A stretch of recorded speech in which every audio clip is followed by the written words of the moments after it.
Mesdames et messieurs, c'est un plaisir renouvelé de vous savoir avec nous dans ce numéro de Face à Face. Face à Face qui va recevoir ce jour un Congolais que moi j'estime un expert congolais. Les véritables experts, ils sont rares dans notre pays. Ils font moins de bruit et quand ils apparaissent, on sent qu'ils maîtrisent ce qu'ils disent. Il s'agit de qui? Il s'agit de monsieur Henri Désiré Zouzi. Qui est monsieur Henri Désiré Zouzi? Bonjour monsieur. Bonjour, merci de m'accueillir. Alors, nous recevons monsieur Henri Désiré Zouzi parce qu'il a plusieurs casquettes. Journaliste, influenceur, analyste géopolitique, conférencier et homme de médias. Je préfère m'arrêter là, parce qu'il y a encore beaucoup à dire sur vous.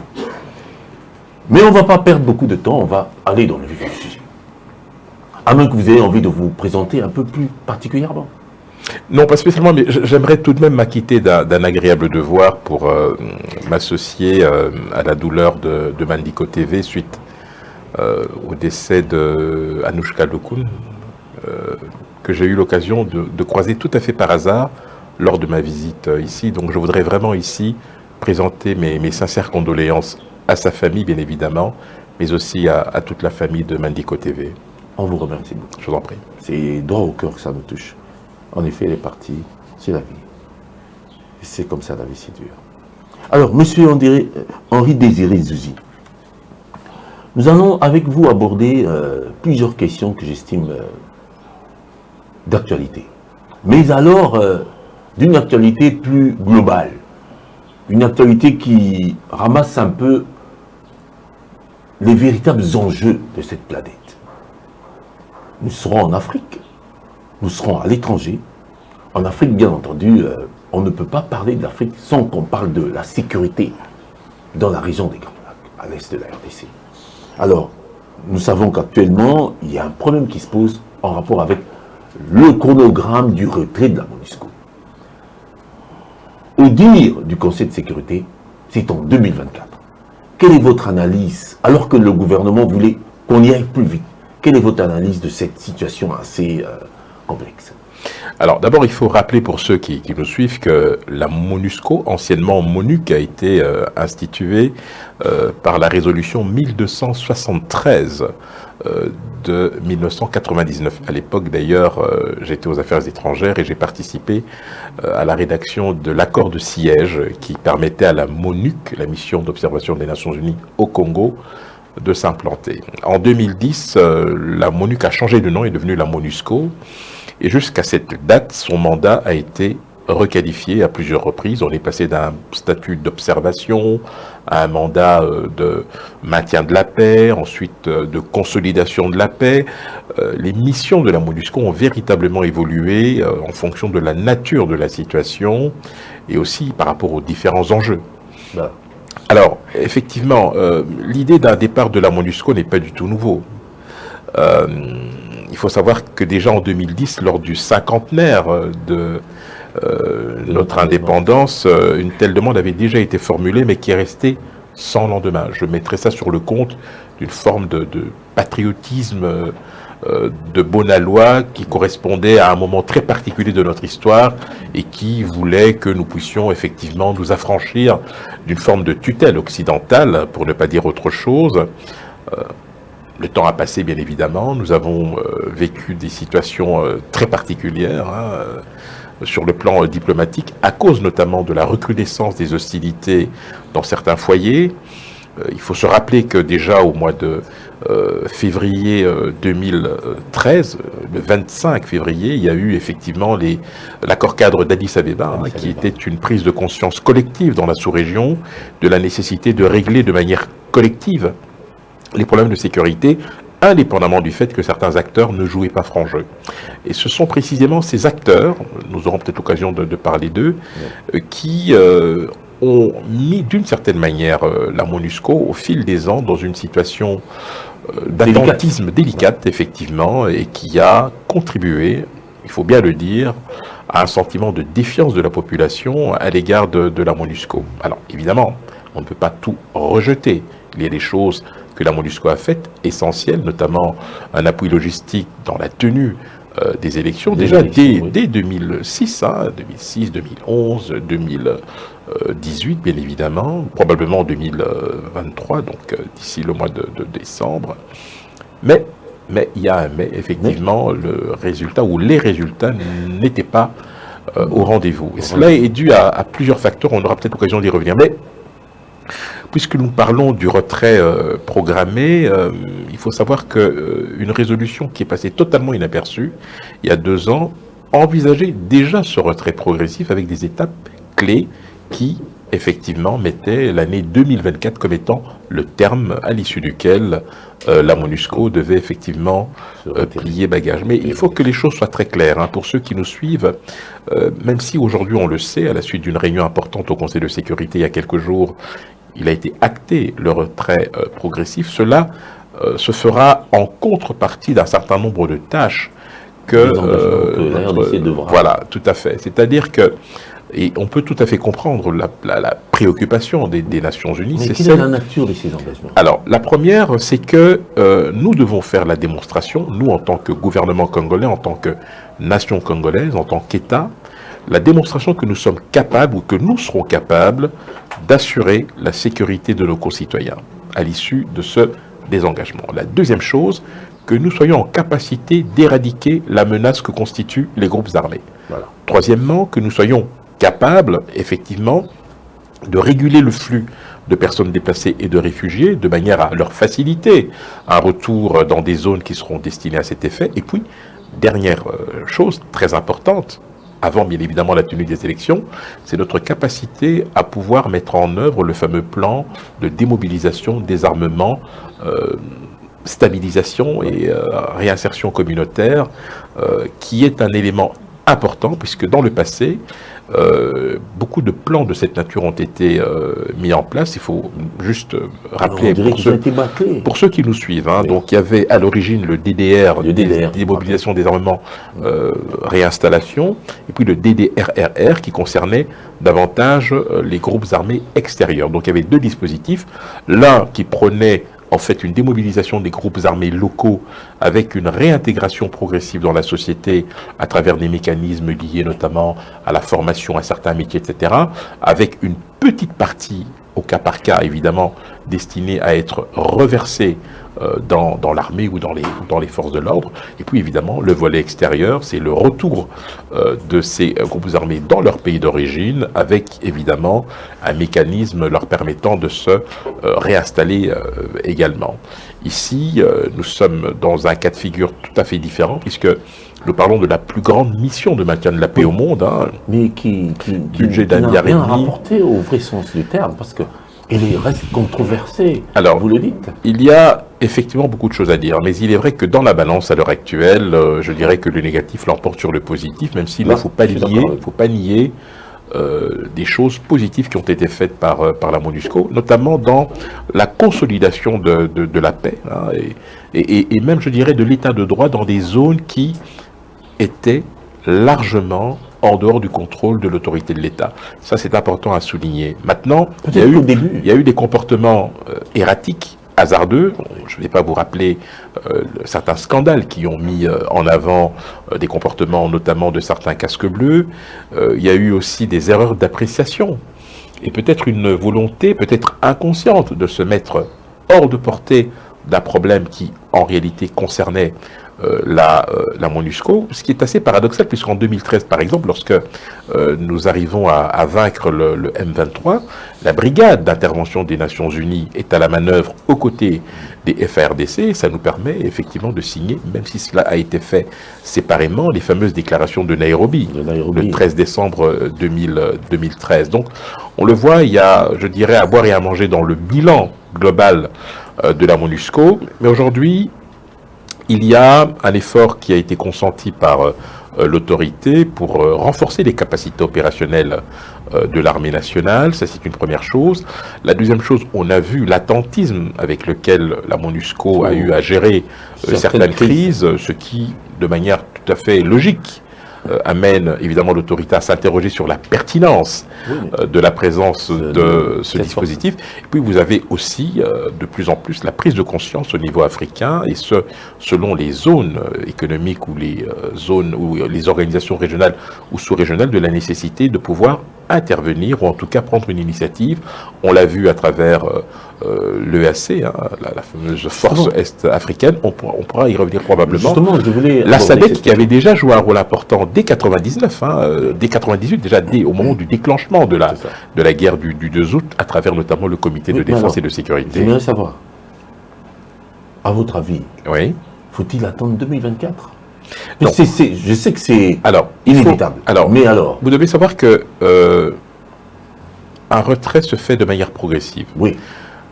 Au mois de décembre, même si on amorce le départ, ça se fera lentement, mais sûrement.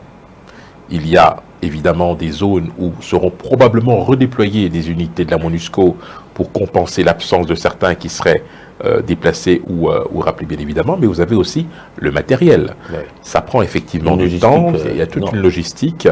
Je donne un exemple très concret. Il a fallu 9 mois pour que l'opération Barkhane, par exemple, quitte le Mali de manière définitive. Donc nous serons probablement dans les mêmes délais pour la MONUSCO, peut-être un peu plus. Bon voilà, alors nous avons assez compris pour la MONUSCO, mais en rapport avec la force de l'EAC, oui, à laquelle on recommande qu'elle a jusqu'au 8 décembre pour quitter le pays.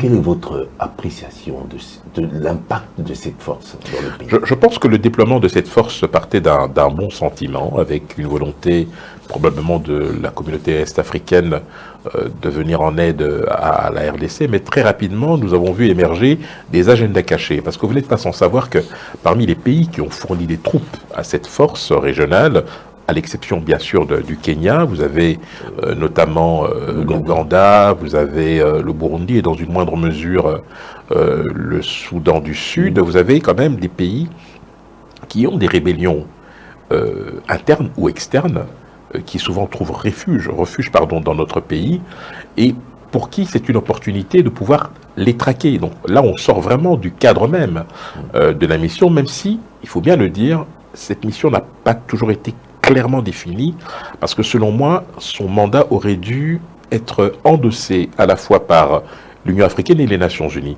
Et je pense que c'est ce flou qui tourne autour du mandat qu'il a décrédibilisé et qui a probablement, consciemment ou inconsciemment, réduit ses capacités opérationnelles. À cela s'ajoutent évidemment d'autres difficultés évidemment qui sont propres à l'organisation d'un tel dispositif. Parce pour son départ. Il faut rappeler que cette force arrive au moment où il y a déjà la MONUSCO qui, même si elle est en sommet entre guillemets, vous avez l'armée nationale, il faut qu'il y ait des règles d'engagement qui soient communs, de manière à ce qu'il n'y ait pas de désordre au niveau, je dirais, des opérations à mener. Mais très vite, on s'est rendu compte que cette force est avérée totalement inopérante sur le terrain. Cela n'a pas empêché la progression, notamment du M23, c'est une première chose.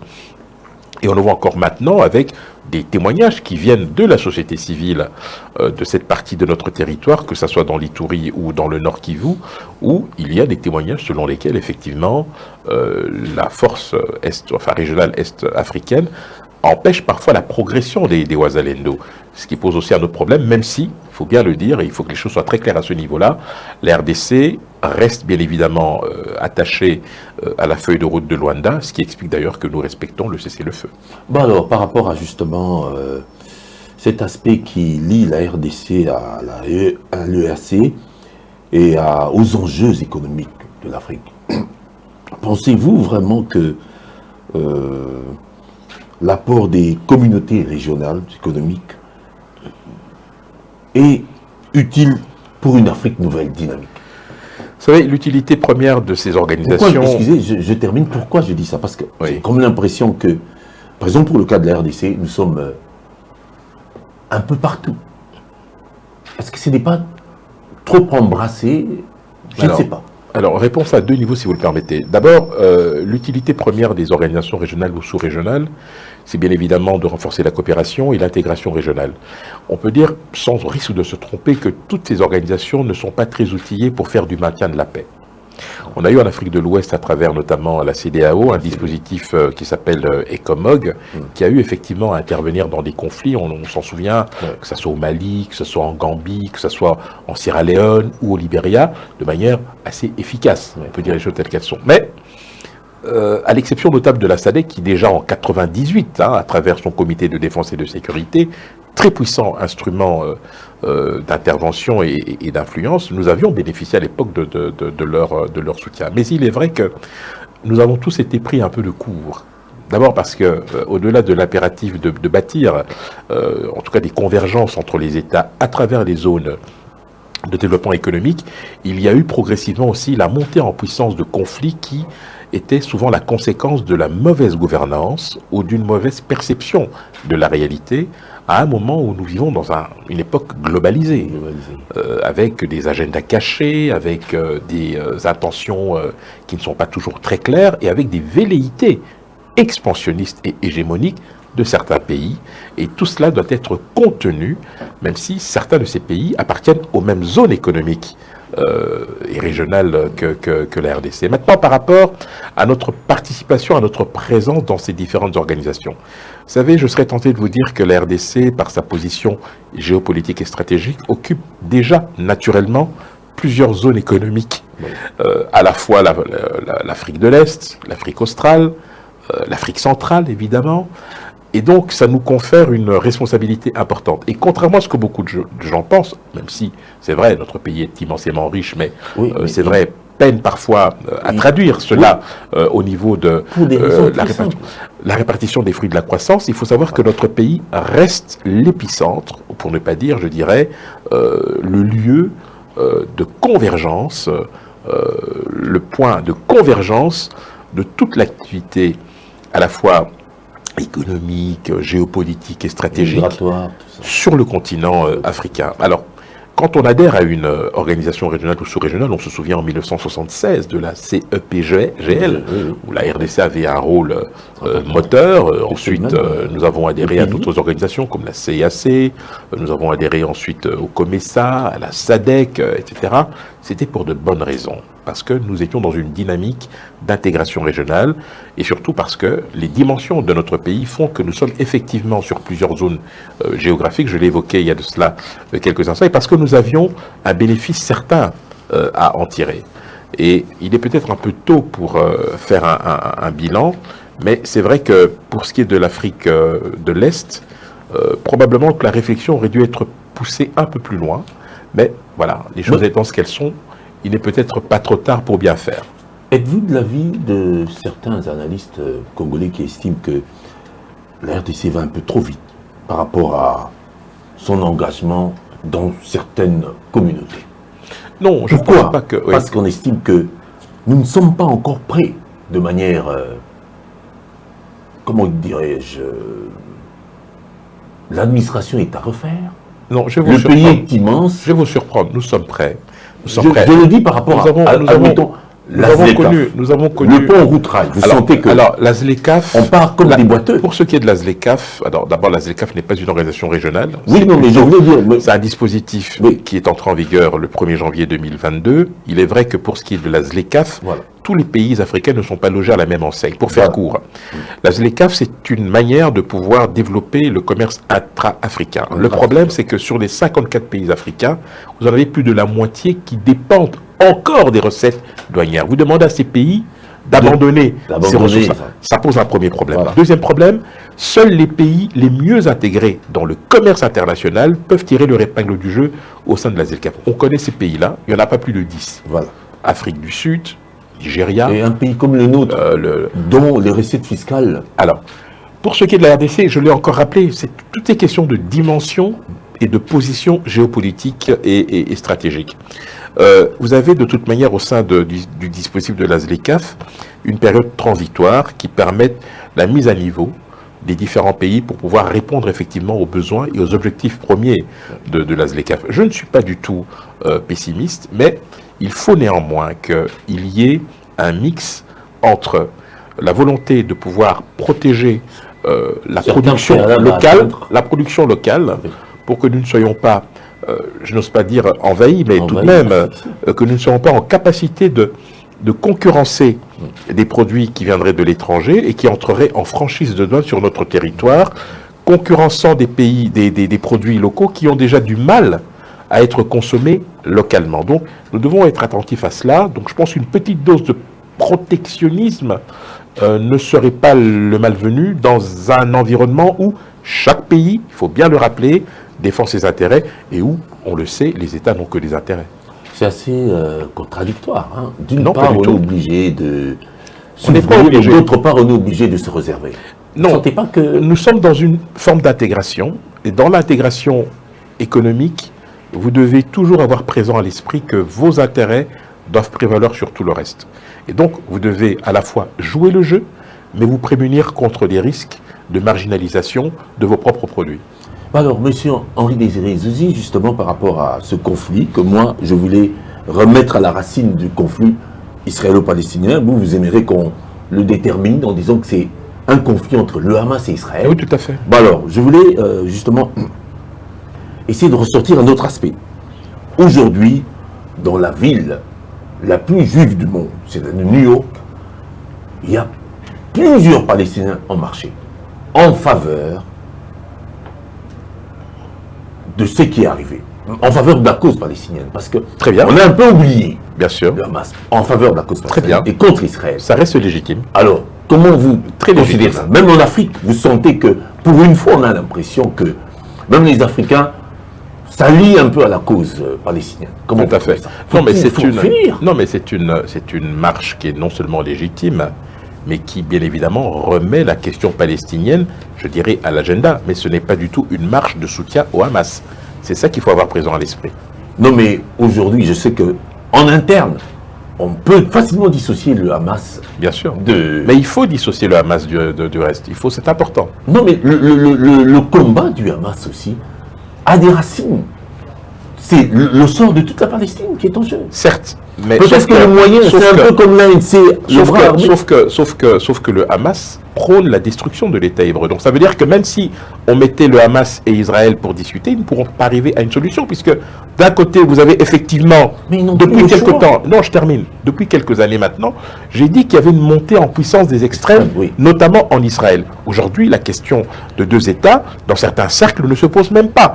Et en face, vous avez des gens qui ne veulent même pas de l'existence de l'État hébreu. 50 alors. On est dans une impasse. C'est pour cette raison qu'il faut, selon moi, créer les conditions de la réémergence d'interlocuteurs qui soient beaucoup plus raisonnables. Et je profite de cela pour vous dire qu'en 2020 a été signé à Washington les accords d'Abraham. Ces accords ont été signés d'une part entre Israël et Bahreïn, et Israël et les Émirats arabes unis.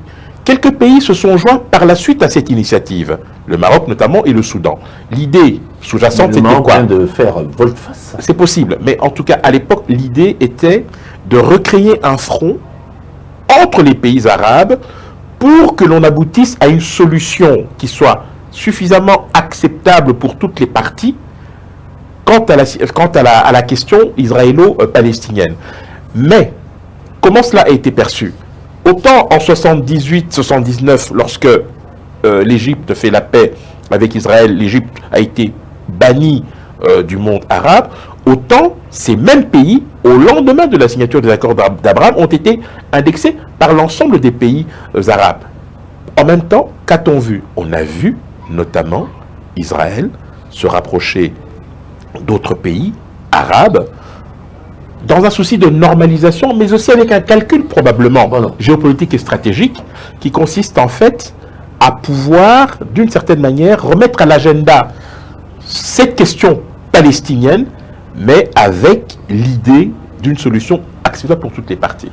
Mais alors, par rapport à ça, justement, par rapport à une nouvelle configuration du monde, à travers des blocs qui se créent, comment voyez-vous cette tension aujourd'hui entre le Hamas et Israël, lorsqu'on sait que la Russie est dans une nouvelle logique qui peut facilement enflammer et créer tout ce qui peut arriver. Qu'est-ce que vous en pensez? Bon, ce qu'il faut rappeler, bien évidemment, c'est que l'opération spéciale qui a été lancée par Moscou le 24 février 2022 en Ukraine a provoqué une vraie fracture géopolitique et stratégique. Et donc, vous avez d'un côté un modèle occidental qui a été largement remis en cause, mais qui était d'une certaine manière porté par une Ukraine qui était soucieuse d'entrer à la fois dans l'Union européenne et dans l'OTAN. Et puis vous aviez une Russie qui, et là je parle de Vladimir Poutine évidemment, qui, tout en ayant une conception extensive des frontières, avait plutôt une vision de sphère d'influence ou de zone d'influence. C'est-à-dire qu'à partir du moment où vous considérez l'Ukraine comme étant dans votre zone d'influence, vous ne pouvez pas accepter que se déploie, par exemple, l'OTAN, etc. Donc, ils ont pris les devants, même si cela s'est fait en 2 temps, puisqu'on se souvient en 2014 avec l'annexion de la Crimée. Et là, effectivement, ça a été un pari de la part de Vladimir Poutine, et un pari qui s'est avéré au départ risqué, mais qui s'est avéré payant, parce qu'en fait, beaucoup avaient misé sur une réaction de l'Occident par rapport à cette invasion. Il n'en a absolument rien été. Au contraire, qu'avons-nous vu? C'est qu'en faisant jouer l'arme énergétique, c'est-à-dire pétrole et gaz, la Russie est parvenue non seulement à diviser le camp occidental, mais surtout, très important, à contourner bon nombre de sanctions en se rapprochant davantage de différentes organisations. On pense évidemment aux BRICS. On pense également à la position de neutralité de la Chine, mais aussi de l'Inde. Cela a permis de contrebalancer non seulement l'influence occidentale, mais surtout de relativiser le rôle des États-Unis. Et donc, dans cette guerre d'influence qui maintenant se transpose dans le conflit que nous connaissons à l'heure actuelle en Israël, vous avez maintenant une partition qui me semble quand même assez surréaliste. C'est celle d'une Russie qui se veut peut-être pas médiatrice, mais qui essaye de faire entendre raison à la fois à Israël et au Hamas, pendant que cette même Russie est en train de pilonner des villages et des villes, je dirais, en Ukraine. Mais de la même manière, je vous dirais que le traitement médiatique de ce conflit est assez paradoxal, parce que lorsque la Russie bombarde un village en Ukraine, c'est un crime contre l'humanité, mais lorsque vous avez les bombardements auxquels on assiste à Gaza, là, les qualificatifs ne sont pas tout à fait les mêmes. C'est pour ça que je voulais dire, aujourd'hui, quelle serait la différence entre crime de guerre et crime contre l'humanité aujourd'hui, lorsqu'on voit ce qui se passe à gauche, à droite? Écoutez, je ne vais pas m'engager dans ce débat-là. Je préfère laisser ce débat-là aux spécialistes, parce qu'il y a bien évidemment des circonstances très précises qui permettent de donner une telle qualification. De ce point de vue-là, on est assez d'accord. Par contre, j'aimerais quand même qu'on s'attarde un peu sur le droit international humanitaire. Il est vrai que selon ce droit, il est en principe interdit de contraindre les populations à se déplacer. Mais maintenant, comment peut-on interpréter un tel droit si ce déplacement est motivé par des considérations humanitaires ou de prévention pour éviter par exemple des dégâts collatéraux? Je laisse honnêtement cette question aux spécialistes, mais il est vrai que au lendemain de ce conflit, et j'espère qu'il se terminera assez rapidement, nous devrons probablement repenser totalement notre manière de réfléchir en termes de droit international et de droit international humanitaire. Vous arrivez là où je voulais en arriver. Oui. Rappelez-vous de la Société des Nations. Bien sûr. Et l'ONU aujourd'hui. Quel est l'avenir vous donnez? Avec le fait que on est mal à l'aise avec tous les crimes qui se passent. On est mal à l'aise aujourd'hui avec le rôle que devait jouer cette grande organisation par rapport à la paix dans le monde. Aujourd'hui, on a l'impression que ça va dans tous les sens. Oui, vous savez pourquoi? Et même le secrétaire général de l'ONU, ce n'est plus en fait, les Nations Unies, avec le temps, se sont considérablement affaiblies. Pour une raison très simple. Vous avez au sein des Nations Unies plusieurs organes, parmi lesquels le Conseil de sécurité, qui est composé de 15 membres, on le sait tous, 10 membres non permanents et 5 membres permanents. Ce sont ces 5 membres qui font la pluie et le beau temps. D'abord parce que ce sont... plutôt. d'une certaine manière. Non, il continue toujours. Écoutez, si la Russie arrive à ce que la moitié des pays s'abstiennent ou ne votent pas lors d'un vote censé condamner l'agression, c'est que la Russie garde quand même son influence intacte. Ouais. Lorsque vous avez la Chine qui s'abstient sur certaines résolutions... Mais la Chine d'aujourd'hui, pas la Chine attendez, non, la Chine d'aujourd'hui pèse énormément. Oui, mais celle d'aujourd'hui. Mais celle d'antan, il y a quelques années. Oui, mais on parle de l'ONU d'aujourd'hui. Et en fait, l'ONU ne fait que payer un certain nombre d'erreurs. Et parmi ces erreurs, c'est celle notamment d'avoir, à défaut d'avoir démissionné de certaines de ces missions, mais d'avoir laissé le champ à certaines de ces superpuissances ou puissances émergentes, le soin de se substituer à elles. Je vous donne un exemple très concret. Lorsque, par exemple, l'intervention se fait en Libye, nous avons la France, notamment le Royaume-Uni et les Américains, il a fallu aller chercher au forceps un mandat onusien parce que tout le monde savait qu'il s'agissait d'une opération qui n'avait rien, absolument. Même en Irak. Voilà. Donc, avec le temps, l'ONU est presque devenue une sorte d'alibi, un alibi très commode, derrière lequel se réfugient certaines puissances pour justifier certaines turpitudes. De la même manière, l'ONU a été incapable de trancher sur certaines questions importantes. Comment se fait-il qu'aujourd'hui, et on aura l'occasion d'y revenir, l'ONU a du mal à condamner très clairement le Rwanda, mais n'a aucun mal à condamner la Russie? Enfin, il y a un moment donné, il faut se poser la question. Donc, vous avez un jeu d'influence qui se fait, même lorsque vous confectionnez des résolutions aux Nations Unies. Je sais de quoi je parle. J'ai été assez... souvent lorsque je travaillais au ministère des Affaires étrangères. C'est un jeu d'influence. Et la résolution permet à un moment donné à une puissance émergente de pouvoir jauger le rapport de force en fonction de ses intérêts.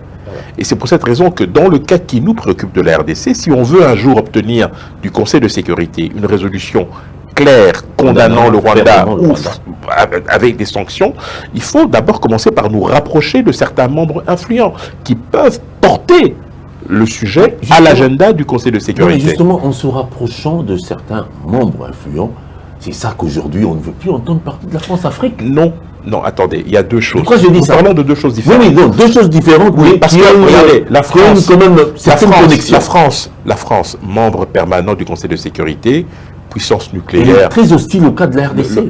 Puissance nucléaire dite moyenne, a gardé intact un dispositif en Afrique, au sein de la France-Afrique. Vous aviez à l'époque le dispositif épervier au Tchad, vous aviez Barkhane au Mali, puis au Niger, maintenant on sait que ce ne sera plus le cas. Vous avez une base militaire en Côte d'Ivoire et au Gabon.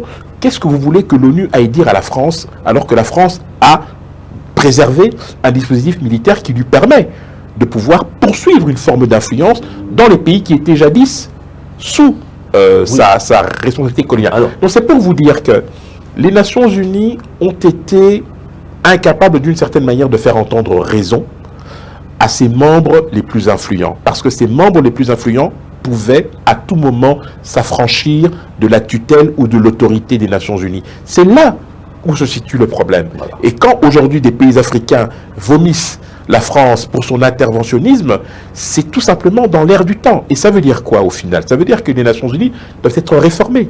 Et de quelle manière? Vous avez aujourd'hui la nécessité de pouvoir octroyer ou de réserver à l'Afrique un siège de membres permanents. Alors, le choix pourra se porter sur un pays puissant, émergent, comme l'Afrique du Sud. L'Afrique du Sud, par exemple, ou le Nigeria, pourquoi pas. Mais à ce petit jeu-là, vous avez l'Inde qui pourra aussi exiger un siège. Vous avez la Turquie qui pourra aussi exiger un siège. Cela sera beaucoup plus conforme, je dirais, à la géopolitique actuelle. Retenons très simplement qu'aujourd'hui, il y a 3 blocs. Oui, mais alors... Non, mais il y a 3 blocs. Il y a 3 blocs, mais alors... Vous voulez pas de ces 3 blocs? Vous voulez pas connaître ces blocs pour ceux qui nous suivent? Non, allez-y. On peut le rappeler. Oui, vous avez le bloc occidental. C'est ça. Vous avez le bloc, aujourd'hui, que certains assimilent peut-être abusivement au BRICS, parce qu'il y a derrière une arrière-pensée, etc. Et puis vous avez les indécis, c'est-à-dire ceux qui ne se déterminent pas, ne se positionnent pas, parce qu'ils ne veulent pas insulter l'avenir. C'est-à-dire ceux qui trouvent un intérêt... Insulter l'avenir. Ils ne veulent pas insulter l'avenir. Ils trouvent un intérêt certain à garder de bonnes relations avec les deux blocs dans leur propre intérêt. Et aujourd'hui, il faut bien savoir que les choses fonctionnent de cette manière-là. Et donc, quand vous avez un conflit qui éclate, vous n'avez qu'à regarder le vote des pays africains aux Nations Unies lorsque la Russie a envahi. On a senti c'est édifiant. édifiant. Mais on a assisté à une vraie bascule géopolitique et Mais alors, stratégique. quel est l'avenir de ce monde avec ça? Non, je pense qu'on aura de plus en plus, et je profite de faire une petite parenthèse, j'étais à New York lors de la dernière Assemblée Générale.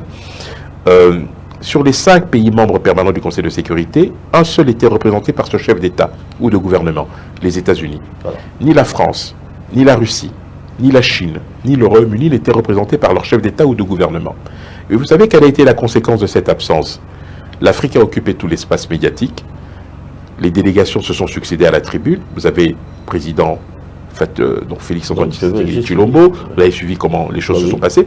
L'Afrique a pu s'exprimer de manière totalement décomplexée pour rappeler qu'aujourd'hui, elle était en capacité, 1, de nouer ses propres alliances, 2, de pouvoir privilégier ses propres intérêts, et 3, de ne plus suivre de manière aveugle et infantilisante les options qui pouvaient leur être imposées, parce que ça a toujours été la règle, il faut bien le dire, en échange d'une aide substantielle ou en échange d'une intégration dans tel ou tel, etc. Justement. Les choses changent maintenant et nous ne pouvons que nous en féliciter. On va terminer justement parce qu'on n'a pratiquement plus de temps pour ce premier numéro.